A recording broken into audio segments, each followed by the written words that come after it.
Bem-vindo, pessoal que está em casa. Estamos aqui reunidos para mais um dia de estudo. Hoje a gente vai estudar o capítulo 5. E, como sempre, né, na hora que a gente estiver explanando, explicando, quem tiver perguntas, é só levantar a mão, que a Cris leva o microfone. E hoje a gente vai aproveitar que a universitária veio. Então, vamos fechar os nossos olhos, respirar profundamente, sentir a energia da casa, sentindo essa paz, essa tranquilidade que a espiritualidade emana, que ela prepara para que a gente se sinta bem, se sinta com ânimo de conhecimento, de aprendizado. Respirando profundamente, deixando os nossos pensamentos tranquilos, a gente abre os nossos corações para sentir a prece de Jesus através da música.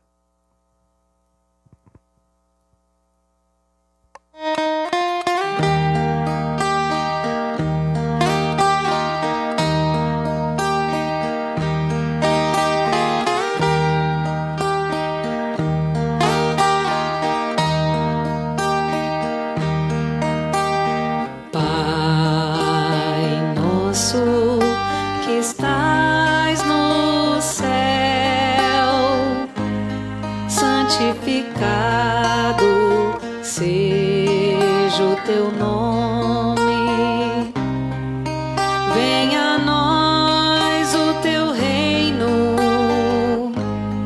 e seja feita a tua vontade.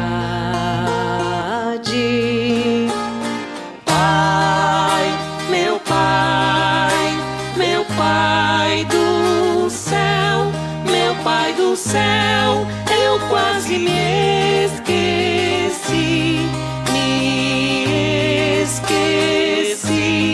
que o teu amor vela por mim, que seja feito assim.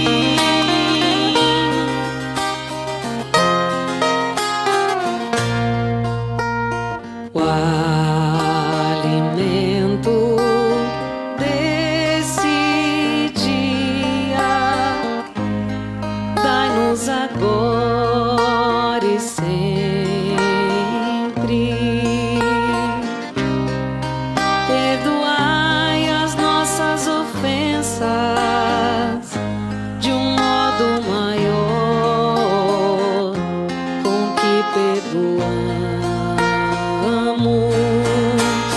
Pai, meu Pai, meu Pai do céu, meu Pai do céu, eu quase me esqueci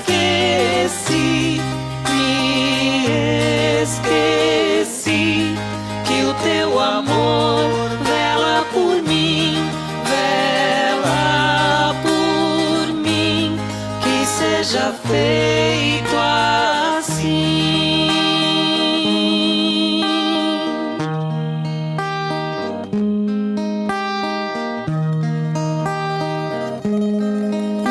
Deixeis cair em tentação, mas livrai-nos de todo mal.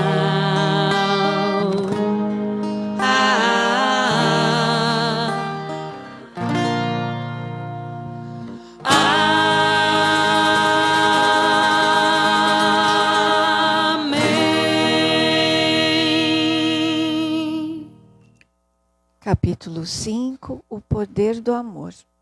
Então, no capítulo anterior, a gente viu no finalzinho do capítulo, a chegada da Cipriana no quarto do Pedro. O Pedro é o doente, é o que está encarnado, né?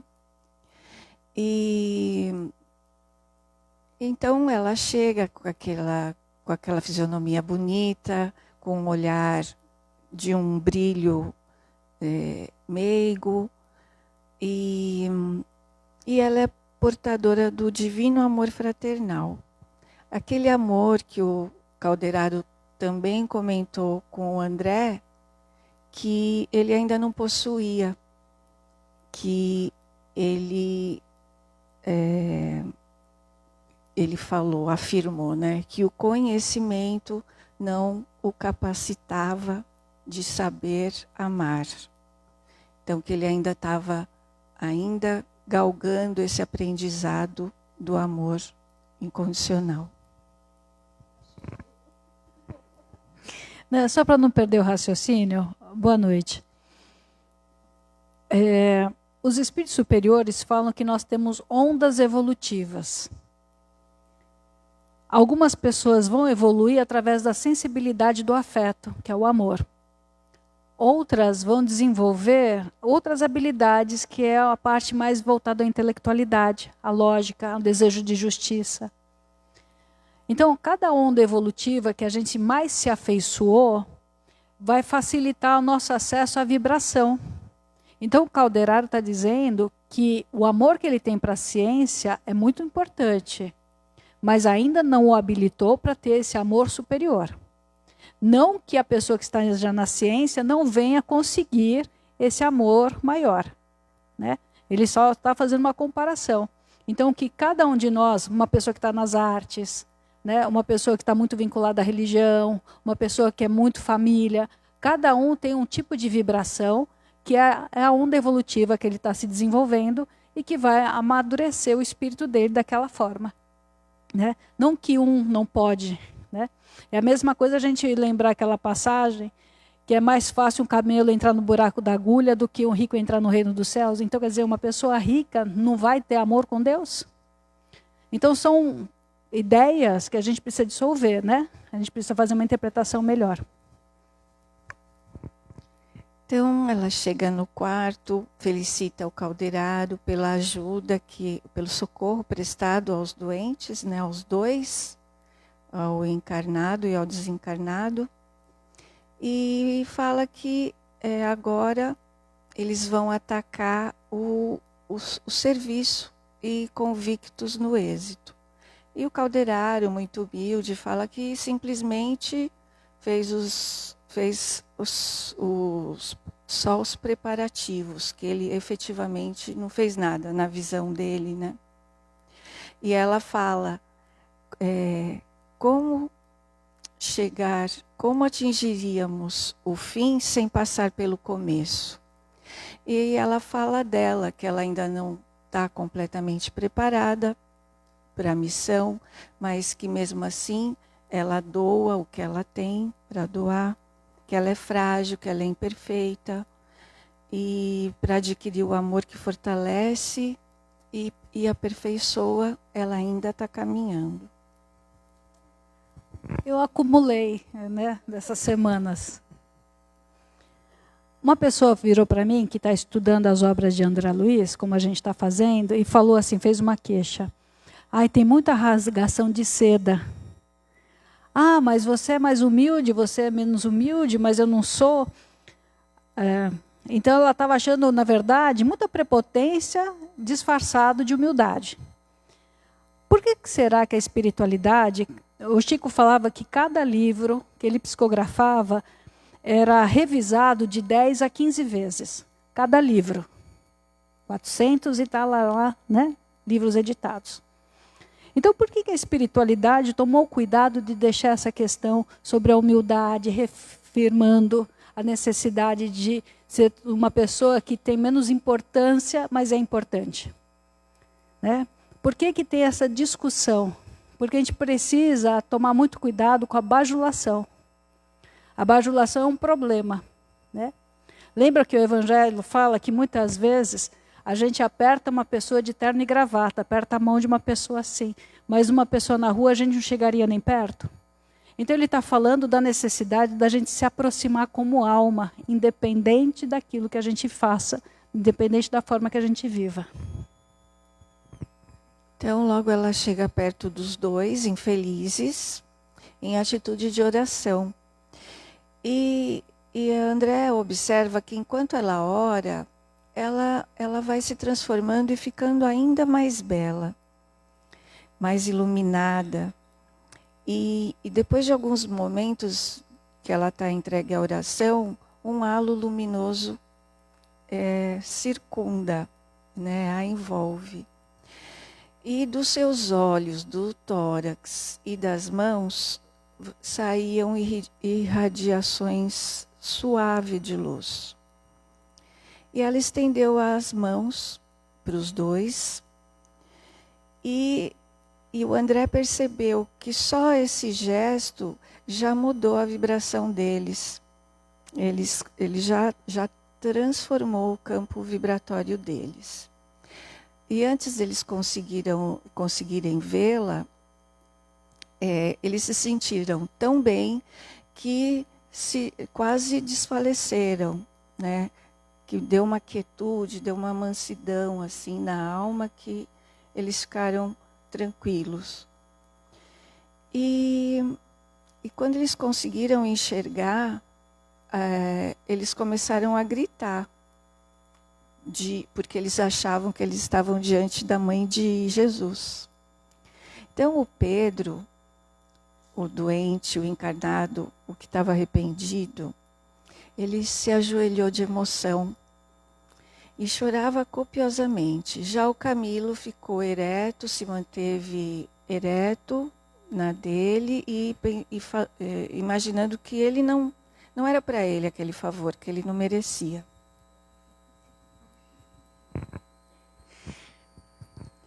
Desculpa, Bi. Vocês vejam que a Cipriana, ela primeiro se volta para o Camilo. Por que primeiro para ele? Porque mesmo tendo errado, ele não parou no erro, embora a culpa o adoeceu de maneira muito poderosa. A depressão como cobrança. Mas, quando ele escolhe o casamento, e ele escolhe por laços do passado uma pessoa digna, uma mulher que tem uma vibração bonita, e ele tem os filhos, e ele se dedica a cuidar desses filhos da melhor forma possível, ele vai mudando a vibração dele. O Pedro, ele se isola no ódio. Desculpe, obrigada. O contrário. Ele se isola no ódio. Ele fica tão apegado à ofensa que ele vive em função daquela simbiose. Embora o ofensor esteja se sentindo muito culpado, muito humilhado pela consciência dele, que em alguns momentos ele pensa até em assumir, né, em falar sobre o crime, ele não para de trabalhar. É a lei do esforço. Ele não corrigiu o problema, mas ele estruturou melhor na hora de receber o socorro. Nós também somos assim. Às vezes a gente não resolveu o nosso problema, mas a gente está estruturando para chegar a hora da gente acordar e se libertar daquilo que dói. Claro.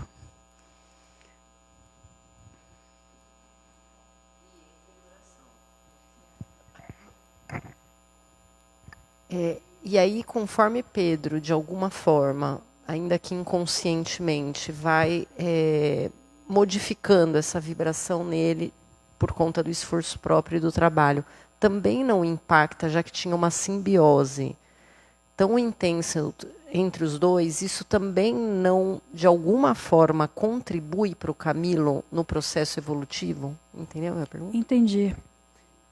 A gente poderia dizer que sim, mas aquilo que é apresentado pelo Calderaro, a contaminação fluídica no cérebro dos dois, né? Uma coisa importante que ele coloca para a gente entender que perispírito é um corpo numa densidade diferente, mas tem toda a química, tem toda a parte elétrica, tem todas as funções atuando, né? Então, que ali havia um comprometimento de escravização. Então, inconscientemente, pode até ser que o esforço feito para trabalhar, para honrar a família, para afastar a sombra, tenha contribuído para que o processo fosse mais demorado. Porque aquela obsessão já estava durando 20 anos. Né? Às vezes a obsessão assim terrível, muito forte, onde a gente não tem nenhum tipo de estrutura, as consequências são às vezes muito mais rápidas, muito mais impactantes. Então, de alguma forma, um pode ter ajudado o outro. Mas o que a gente está estudando é a intenção. Cipriana entra na história para despertar a intenção. Que a gente tem que estar ciente da escolha que a gente vai fazer, do porquê que a gente precisa perdoar. Né? Porque falar assim, eu te perdoo, mas o que isso muda na minha vida? Continuo magoada, ressentida, medo de viver. Agora, esse perdão mais profundo, que é o chamado espiritual, mexe com os dois. Né?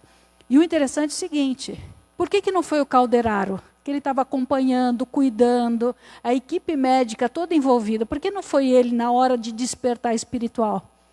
Por causa da vibração de Cipriana, né? O lado materno. Essa sensibilidade de acolher sem julgar. Então, os dois estavam em julgamento. Talvez pelo julgamento que um fazia com o outro, os dois defendiam a posição de que o outro estava errado, é que fazia com que eles se unissem. E aí é por conta do Pedro, que se abre no processo de oração, que recebe esse auxílio, não é isso? Exatamente. Obrigada.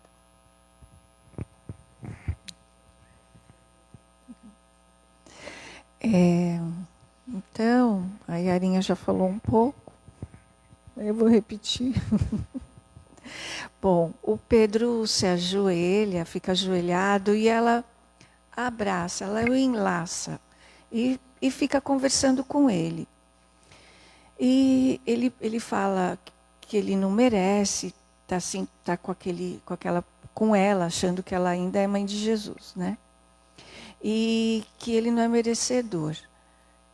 Ele fala, eu matei um homem. Aí ela começa a conversar com ele. Eu sei o que você fez. E como uma mãe que conversa com o filho, com ternura, mas com firmeza, ela começa a conversar com ele, falando, por que você julgou, tirou a vida de alguém? Né? Quem tem esse direito, né? Em outras palavras, supunhas fazer justiça com as próprias mãos, quando só fazias expandir a cólera aniquiladora. Por que razão pretendeste equilibrar a vida provocando a morte?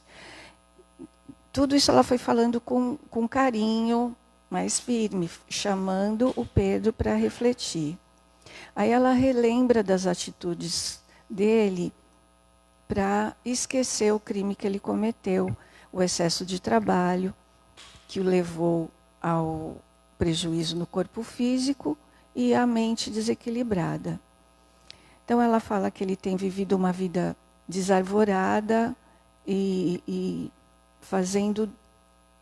se fazendo vítima dele mesmo por conta das atitudes que ele divulga, né, dos próprios pensamentos. Então, ela chamava ele para essa reflexão. E pergunta, não te ocorreu a oração santificante? Como não te penitenciaste diante da vida, humilhando-te?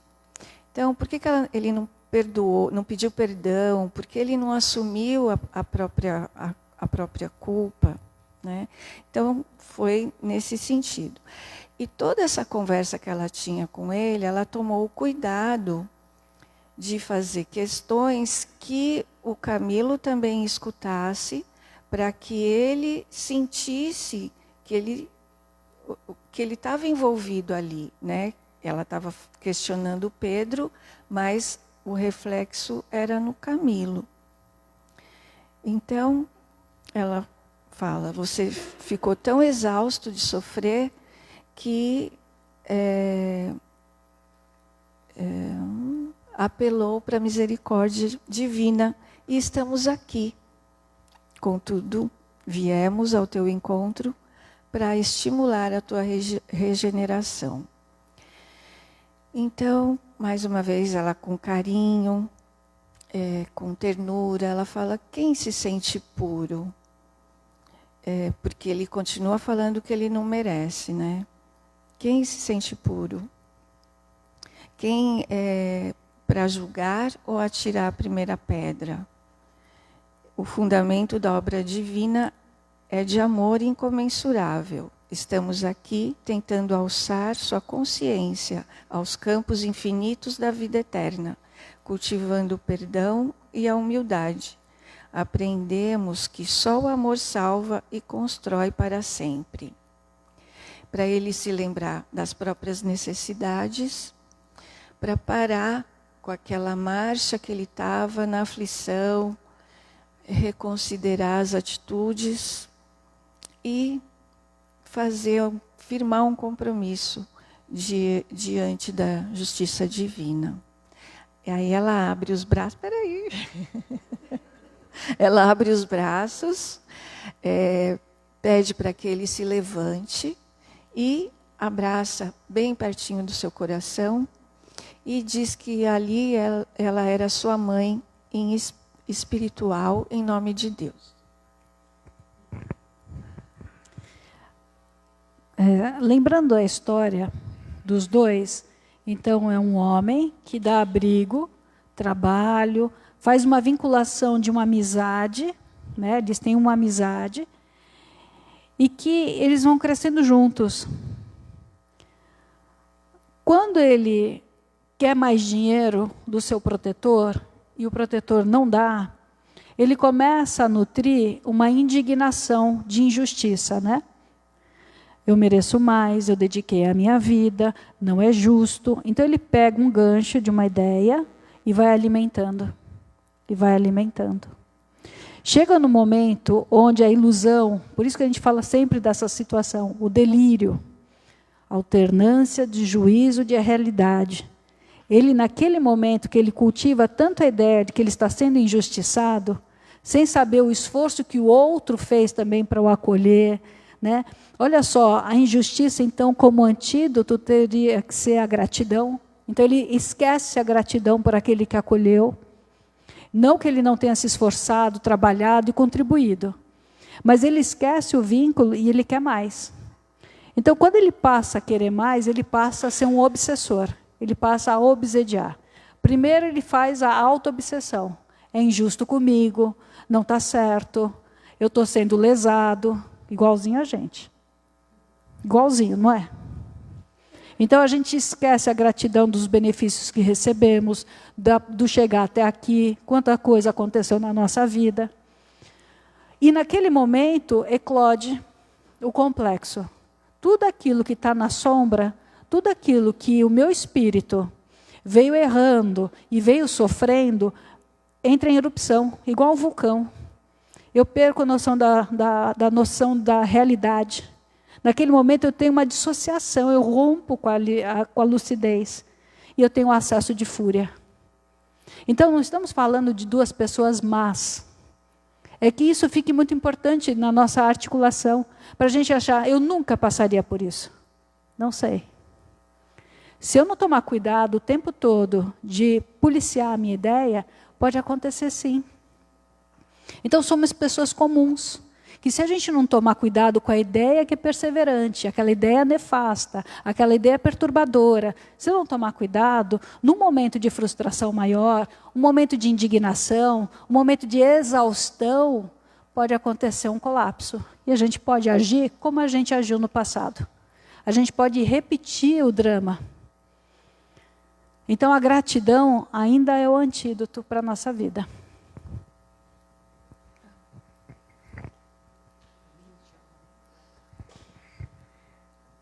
É uma pergunta boba, mas se você puder, para mim não é, tá?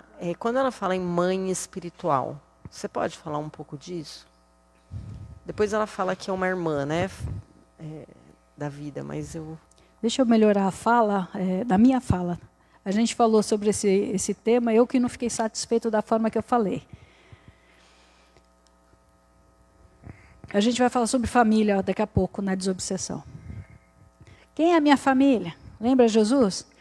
Quando Salomé se apresenta para Jesus e fala, olha, toma meus filhos no teu caminho, um à tua direita, outro à tua esquerda. Né? Eles poderão beber do cálice que eu hei de beber? Né? Quer dizer, aceitar o Cristo não dependeria só do Cristo. Será que a gente está disposto ao sacrifício? Então, o que é família? Família, a gente primeiro aprende no avançar da experiência humana, que é o vínculo biológico. É o instinto preservando os nossos. A gente aprende isso como espécie. Mas quando o nosso espírito avança um pouco, nós vamos entender que o que é família é aquilo que sentimos como afinidade, como vinculação afetiva. Então a nossa família não é mais só o que está no sangue. É onde a gente sente amizade, conforto, esperança, acalento. Então a gente vai expandindo nossos vínculos espirituais. Mas nós não reencarnamos uma vez só. Então quantas mães a gente já teve? Foi sempre o mesmo espírito que estava ali? Reencarnamos em várias partes do globo, em vários países. Era sempre o mesmo espírito, que era minha mãe e meu pai. Então, nós já tivemos vínculos de parentesco na forma física com várias pessoas.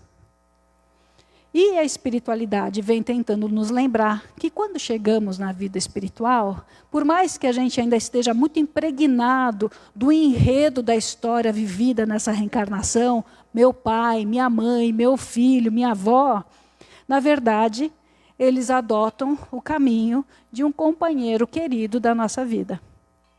Então, nós desconstruímos a ideia do apego do meu. Então, quando é designado um espírito superior para ocupar uma posição que eu estou precisando de uma maternagem, de uma paternagem, esse espírito, então, assume esse simbolismo de uma mãe simbólica, né, de uma mãe espiritual, que veio trazer o alimento espiritual que eu estou precisando naquele momento. Não necessariamente. Mas alguém querido. Né? Alguém muito querido. Vamos chutar uma hipótese? Então, eu tive um filho, em alguma reencarnação muito atrás, que era um espírito muito superior. Mas era meu filho. Na hierarquia, aparentemente eu estou à frente, né? Só que ele é um espírito de luz. Enquanto eu fiquei lá, remoendo osso, ele foi avançando, foi iluminando. Então, numa certa situação onde ele precisa me resgatar das sombras, muitas vezes, nos meus desatinos morais, nas minhas paixões, eu fui pela lei da atração ter que ficar um tempo terapêutico no umbral. Tempo terapêutico no umbral. Umbral não é punição, é desintoxicação na marra. Esse meu filho do passado se apresenta como uma figura de poder moral. Então ele não se apresenta para mim como um filho, ele se apresenta como um pai. Entende? O poder moral, então são linguagens que nós usamos ainda humanas, mas que não dá para a gente explicar a altura do afeto.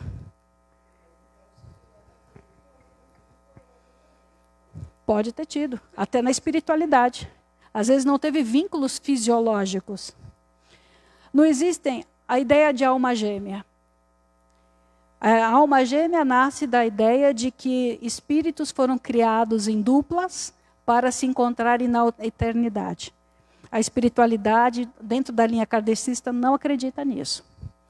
Mas acredita sim em alma gêmea no sentido de dois espíritos, por uma afinidade durante várias reencarnações se procurando, se ajudando, que eles são tão próximos que às vezes uma mãe pode ser a alma gêmea de um filho. Então a gente sai desse amor carnal e entra realmente no amor superior. Né? E a própria vibração desse amor, ele cura. Quando chegamos nesse grau de vibração com alguém, só de pensar nessa pessoa, a gente troca benefícios energéticos. A gente se ampara. Vamos dizer que um está na luz e outro está nas trevas. Essa pessoa que está na luz, só de lembrar, pelo carinho que tem, irradia a luz e aplaca a dor daquele que está no sofrimento. São dois espíritos superiores, né? Francisco de Assis e Clara. Irmão Sol e irmão Lua, né? O cântico aos... Qual é o nome? Cântico aos Anjos, a oração que ele faz. São Francisco. Quando ele rende graças a tudo que existe na natureza. Irmã Lua, irmão Sol, irmão Peixe, né? Ele faz essa abrangência com a natureza. Lembrar que, de repente... Ai, está gravando. É que eu não tenho segurança total, mas quando ele, como João, evangelista, ele tinha uma vinculação com Maria de Nazaré maravilhosa. Né? Eles terminam o tempo deles, material, em Éfeso, na casinha de Maria. Né? Então eles tinham uma amizade espiritual que transcende o amor carnal. E falam que eles voltam reencarnados, como São Francisco de Assis e Irmã Clara, que dá linhagem às Clarissas. Né? Então, ouvindo esse diálogo, a emoção do Pedro chorando, o carinho que a Cipriana dava para ele, o André chorava também de emoção. E quando ele olha para o Calderaro, ele percebe que o Calderaro também está chorando. Então, foi uma cena bem emocionante. E o Calderaro fala para o André: Deus quer que possamos também aprender a amar, adquirindo o poder de transformar os corações. E a Cipriana, ainda com o Pedro nos braços, como um filho doente, vai na direção do Camilo, vai caminhando com o Pedro, abraçada na direção do Camilo. E vai se aproximando dele e o Camilo lá, ereto, altivo, longe de ser simpático. E ela fala assim para ele: que fazes tu, Camilo, fechado para o perdão? E ele, demonstrando incompreensível frieza, responde: que pode fazer uma vítima como eu, se não odiar sem piedade? Aí a Cipriana fala para ele: odiar, sabes a significação de tal atitude? As vítimas inacessíveis ao perdão e ao entendimento costumam ultrapassar a dureza e a maldade dos condenados, provocando horror e compaixão. Quanto se vale desse título para pôr de manifesto as monstruosidades que lhe povoam o ser? A condição de vítima não te confere santidade. Se vale dela para semear ruína e miséria. Sem dúvida, Pedro feriu-te em momento de insânia, perdido de ilusão na mocidade turbulenta. No entanto, você, pai de família que foi, homem refletido e prudente que aparentava ser, não encontraste no espírito nenhum resto de piedade fraterna para desculpá-lo? Há 20 anos destila veneno de víbora. Podendo conquistar a láurea dos vencedores com Cristo, preferiste o punhal da vingança. Onde chegará com teus sentimentos desprezíveis? Em que muralha de angústia você será algemado pela justiça de Deus? Mas nunca é tarde para levantar o coração e curar a consciência ferida. Paulo de Tarso fala que nosso telhado normalmente é de vidro. Se a gente atacar uma pedra, né, a gente tem que lembrar que o nosso telhado, se essa pedra não serve para a gente. Dama da Noite, Diálogo com as Sombras, são livros de doutrinação, quer dizer, espíritos revoltosos, pessoas como nós, que entraram nesse nível de cegueira pelo ódio, quando são trazidos a um trabalho de doutrinação espiritual, da desobsessão, muitas vezes com aquele discurso ferrenho de ódio, ele me tirou, ele me matou, ele me machucou, ele... Quando é possível, a espiritualidade faz o desdobramento da consciência, quer dizer, mexe com a memória dele. E aí vai lembrar também quando ele tirou, quando ele roubou, quando ele matou. Aí vem aquela perguntinha. Por que é mais fácil eu lembrar do que me fizeram do que eu fiz? Por que é mais fácil de eu lembrar da ofensa que me fizeram do que da ofensa que eu pratiquei? Esse é o egoísmo. Por isso que Emmanuel fala que é a chaga da humanidade. O egoísmo só é capaz de ver aquilo que dói em nós, não daquilo que eu sou capaz de ferir no outro. Por isso que o combate do egoísmo só pode ser a empatia, né? Se coloca no lugar do outro. E se fosse com você, será que você agiria tão melhor assim? Né? Se a gente fizer esse exercício com mais frequência, quando a gente esticar o dedo para dizer, fulano não presta, não sei o quê. Será que se a gente estivesse no lugar, na condição social, na condição de vida, nas dores que a pessoa passou? Tem um pensamento árabe que eu gosto muito, que é assim: você sabe a cor dos meus olhos, mas você não sabe o que eles enxergaram ao longo da vida.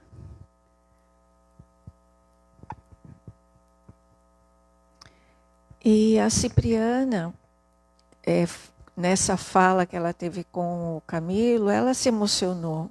Ela chorava também muito pelo sentimento de mãe mesmo, de uma mãe sofrendo, de ver o filho sofrendo. E ela pede para o Calderaro ajudá-la a conduzir os dois para a casa do Pedro. Né? E o Calderaro explica para o Pedro que como o Camilo está muito doente, muito arredio, muito endurecido, os dois vão levá-lo. Então ele vai de braço, um de cada lado, e a Cipriana leva o Pedro. Chegando na casa do Pedro, na sala de estar, estava lá a mulher dele com os dois filhos menores. Os outros, um estava estudando, outro trabalhando e outro também estava estudando. Aí eles escutam a conversa ali, a conversa doméstica. O filho menor pergunta do irmão maior, da irmã e do outro irmão. E a mãe responde onde eles estão. E pergunta por que ele está perguntando. Aí o filho fala: eu gostaria que eles todos estivessem aqui para que a gente fizesse uma oração para o papai melhorar. Porque quando a gente esteve lá ontem, ele estava bem, ele não estava bem, né? E a mãe, apesar da angústia, ela fala para eles confiarem em Deus e lembra que o médico falou para ele que eles ficassem tranquilos. E eles estão ali, né? O Calderaro, o André, a Cipriana e os dois doentes, né? Infelizes doentes, acompanhando comovidos essa conversa. E a Cipriana fala assim para o Camilo: efetivamente, nosso amigo tirou sua vida física contraindo dolorosa dívida. Entretanto, a voz desse menino devotado à prece não te sensibiliza o espírito endurecido? Este é o lar que o Pedro criminoso instituiu para criar o Pedro renovado. Aqui trabalha ele exaustivamente para retificar-se perante a lei, compreendendo a responsabilidade terrível que ele assumiu pelo golpe que te aplicou sem pensar. Meteu ambos a uma atividade desordenada e incessante, destruindo os centros físicos. Ele, o Pedro, não tem 50 anos e aparenta bem mais idade. Se cometeu falta grave, tem feito o possível para erguer-se numa vida nobre e útil. Casou-se com devotada mulher, tiveram 5 filhos e fazem de tudo para norteá-los no caminho do bem, através do trabalho honesto e estudos edificantes.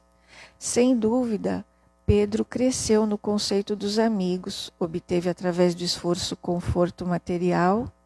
Todavia, sabe que o dinheiro não soluciona problemas fundamentais do destino. Não obstante, todas as vantagens conquistadas no âmbito material, tem vivido enfermo, infortunado e aflito. Apesar disto, tem o seu crédito, o serviço realizado com boas intenções, o reconhecimento de uma companheira que o nobilita e as preces de 5 filhos agradecidos. Quanto a você, o que fizeste? Há precisamente 20 anos tem outro propósito senão o extermínio? E vale a pena ser vítima para descer tanto na escala da vida? E, contudo, Camilo, nossa palavra energética não se faz ouvir nesse santuário alaia de juízo irreconhecível. És, acima de tudo, nosso irmão, credor do nosso afeto, de nossa estima leal. Nosso objetivo é te ajudar. Aí ela continua conversando com ele, falando que talvez ele recuse o que eles estão oferecendo para ele, né? Mas aí ela fala que eles também erram, que eles também não são perfeitos, né? E, no entanto, o Senhor todo misericordioso nos ensinou que a verdadeira liberdade é a que nasce da perfeita obediência às suas leis sublimes e que só o amor tem suficiente poder para salvar, elevar e remir. Não te falamos como anjos, mas como seres humanos regenerados.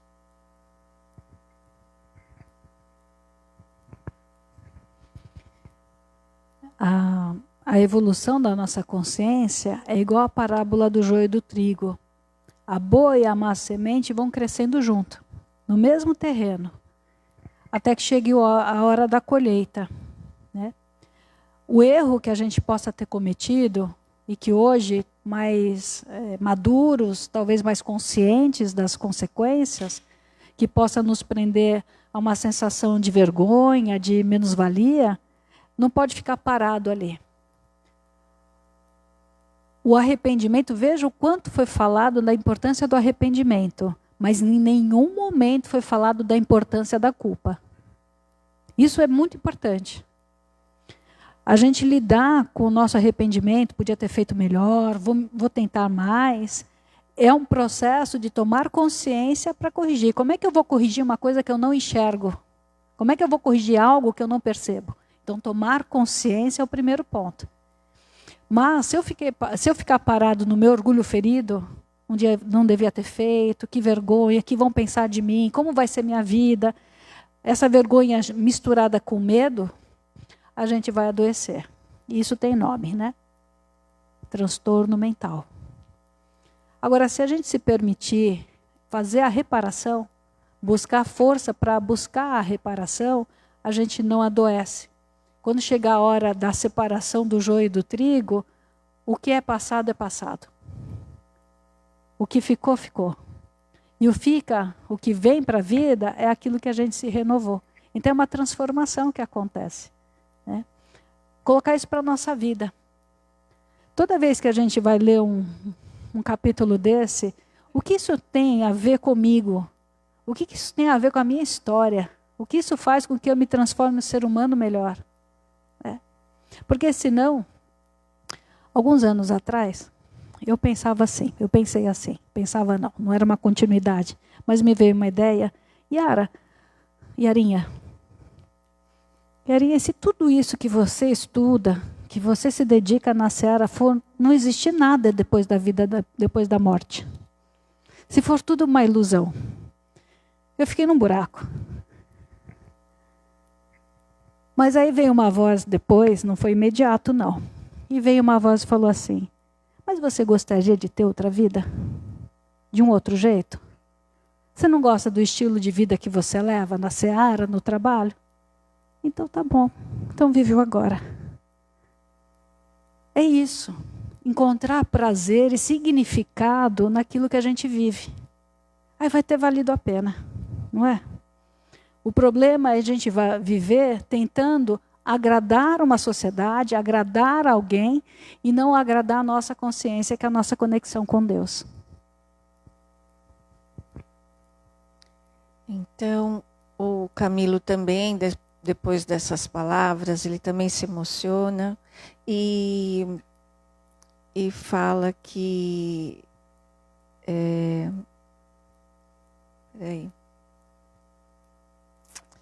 que ele, se Deus é compassivo, por que ele me deixou ao desamparo? E então a Cipriana, tolerante, maternal, ela, ouvindo Camilo, ela observa: quem de nós, meu amigo, poderá aprender toda a significação do sofrimento? Perguntas o porquê permitiu o Senhor atravessares tão dura prova. Não será o mesmo que perguntar ao oleiro pelos motivos que o levam a cozer delicado vaso em calor ardente? A dor expande a vida, o sacrifício liberta, o martírio é problema de origem divina. Tentando resolvê-lo, pode um espírito elevar-se ao píncaro ou a precipitar-se em abismo tenebroso. Porque muitos retiram do sofrimento o óleo da paciência, outros extraem dele pedras de revolta. Chora, desabafe. O pranto lava a alma ferida. E ela recolhe o Camilo em seus braços, tendo agora os dois aconchegados no seu peito, como uma mãe carinhosa consolando seus filhos. Olhando para o Camilo, ela diz: comentas o mal que te feriu, invocas a providência com expressões desrespeitosas. Ó meu filho, cala o dom de falar quando não puderes servir o bem. Vivi igualmente na terra e não padeci quanto devia, considerado o tesouro da iluminação espiritual que recebi do céu pela dor. Perdi meus sonhos, meu lar, meu esposo, meus filhos. O Senhor os deu, o Senhor os retomou. Meus 2 rapazes foram assassinados numa guerra civil em nome de princípios legais. Minhas 2 filhas, seduzidas pelo fascínio do prazer e do ouro, escarneceram das minhas esperanças e permanecem na esfera sombria, emaranhadas em perigosas ilusões. O esposo era o único amigo que me restava. Entretanto, quando a lepra acometeu minha carne, abandonou-me, também horrorizado. Desprezaram-me todas as afeições, fugiram, contudo, enquanto meus membros se desatavam do corpo que se corrompia. Quando me achava relegada ao extremo desamparo dos que me eram caros, robustecia-se dentro de mim o cântico da esperança. Minha alma glorificava o Senhor da vida triunfante. Concedera-me Ele um dia todas as graças da saúde e mocidade, retomando em seguida esses bens que eu guardava por empréstimo. Privou-me dos entes queridos, desfez-me o equilíbrio orgânico, enviou-me a fome e a dor. No entanto, quando a minha solidão se fez amarga e completa, minha fé elevou-se mais clara e mais viva. Que necessitava eu, miserável mulher, se não padecer para santificar a esperança? Que não precisarei ainda para chegar às fontes superiores? Quem somos nós, senão vaidosos vermes com inteligências mal aplicadas, aos quais se tem de 1000 modos manifestado a misericórdia infinita, mas em vão. Foi então a vez de Camilo se ajoelhar. E do tórax da Cipriana saía um feixe de luz que atravessava o coração do Camilo. Era o sentimento dela que estava transformando o Camilo. E como aconteceu com Pedro, Camilo também gritou: Mãe do céu, libertai-me de minhas próprias paixões. Tira de mim essas que eu mesmo coloquei. Quero fugir das lembranças sinistras. Quero empenhar-me na luta regeneradora, recomeçando a trabalhar. A Cipriana entregou o doente a Calderaro e a André, e com um sorriso terno enlaça Camilo murmurando: Abençoado sejas tu que ouviste o apelo do perdão redentor. Que o Pai te abençoe para sempre. Vamos, a providência oferece trabalho regenerativo a todos nós.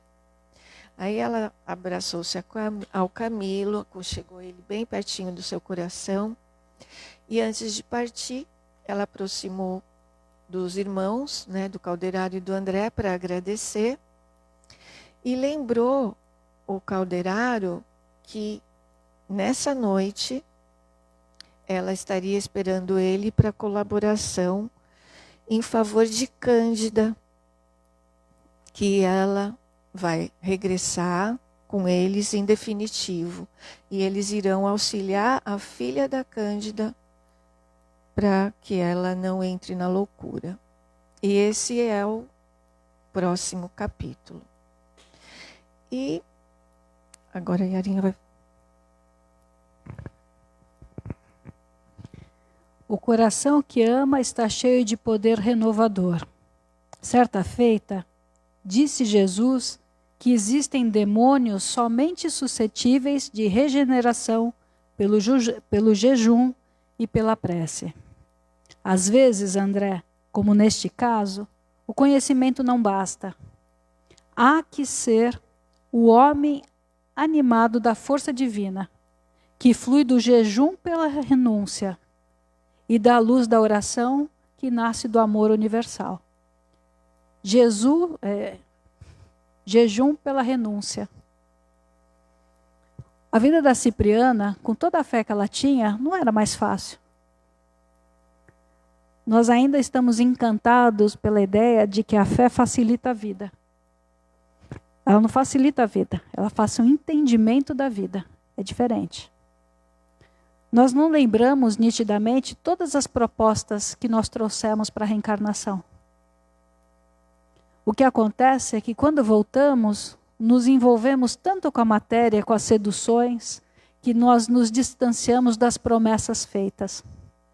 E quando chega a hora da verdade, que é o testemunho, a gente quer que a nossa fé seja feita de: Pai, me atende nisso, Pai, me atende naquilo. Me livra disso, me livra daquilo, sendo que a minha trajetória precisa do enfrentamento. Cipriana se tornou Cipriana nesse sentido espiritual porque ela suportou a dor que parecia das piores. Perdeu tudo. Ver os filhos mortos, as filhas perdidas na vida, ser abandonada pelo marido na hora derradeira de uma doença tão difícil e mesmo assim ainda entender a vida. Então a fé não facilita a nossa vida. A fé nos dá condições de desfazer os conflitos que estão na vida. Só é possível entender além da matéria. Se a gente pensar somente no que o corpo nos traz, essa convivência social nos traz, a gente entra em desespero e dá uma sensação de vazio que parece que não tem fim nunca. Se pensarmos como alma, espíritos imortais, viajores do tempo, a gente vai conseguir ter um pouco de estrutura para suportar aquilo que a gente não entende agora. Essa é a construção da fé. Saber que tudo na vida tem um propósito, mesmo que ele pareça estranho e difícil ao primeiro momento.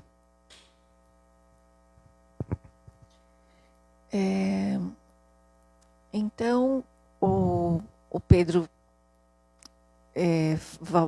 eles voltam para o hospital, o Pedro volta para sua cama. E nesse meio tempo, a mãe e os filhinhos se arrumam para ir visitar o Pedro no hospital. Chegando lá, eles têm uma surpresa. Pedro, depois que dorme, né, uma hora depois, parece que ele tomou um banho de chuva benéfica, que ele acorda renovado. E ele conta para a mulher, para a esposa, que ele teve um sonho. E com a Mãe Santíssima, ele insiste falando que era a Mãe de Jesus. E o André acompanhava a cena, né? E todos esperando que o Pedro melhore para depois voltar à vida dele normal. Então, o capítulo de hoje está encerrado. A gente vai fazer tem uns recadinhos. Você quer falar? Na próxima quarta-feira, dia 3/9, às 7 horas da noite, nós teremos um encontro com o irmão Tadeu, lá de Araxá. Né? Ele estará aqui na região, já está? Não, vai estar aqui na região.